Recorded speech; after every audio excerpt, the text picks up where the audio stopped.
Aparat merazia kritik di dunia maya lewat polisi virtual. Salah satu yang terciduk adalah Arkham Mukmin yang membuat unggahan di Instagram yang ditujukan kepada Wali Kota Solo, Gibran Rakabuming.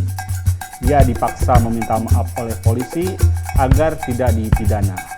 Inilah bentuk salah kaprah dari penerapan prinsip keadilan restoratif. Saya Anton Septian, inilah opini Tempo.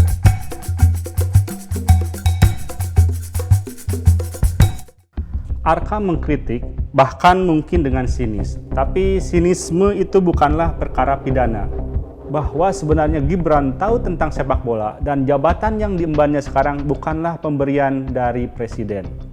Demikianlah semestinya kritik di sebuah negara demokratis diperlakukan, di mana pendapat warga mestinya dihargai dan polisi tidak terampil mencari muka.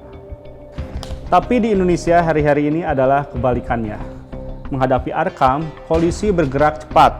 Mereka memaksa Arkham meminta maaf, padahal apa yang disampaikan oleh Arkham sebenarnya merupakan lontaran pendapat biasa. Polisi lupa, memaksa pengkritik meminta maaf bertentangan dengan kebebasan berpendapat. Represi terhadap kritik hanya ada di sebuah negara yang otoriter. Tindakan polisi yang berlebihan lahir dari surat edaran Kapolri tentang polisi virtual. Dikeluarkan pertengahan Februari lalu, polisi memantau percakapan di media sosial.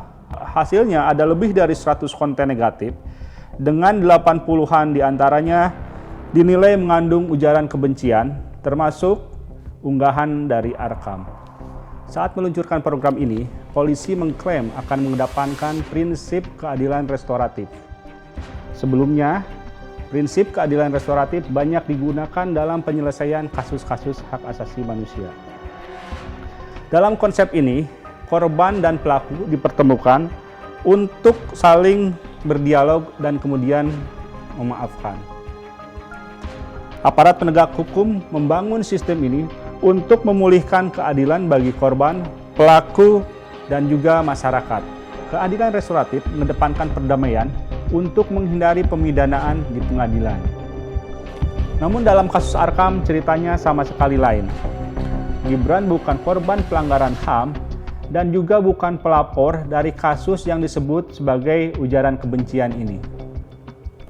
Padahal pencemaran nama baik merupakan delik aduan yang seharusnya didahului dengan laporan dari korban.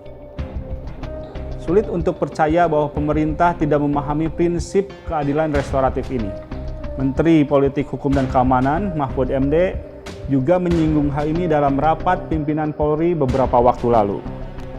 Dengan kata lain, kita bisa berwasangka bahwa pemerintah ingin memberangus kritik dengan cara yang tak gaduh. Walhasil, polisi virtual bakal menjadi alat pemukul pemerintah yang paranoia dan anti kritik.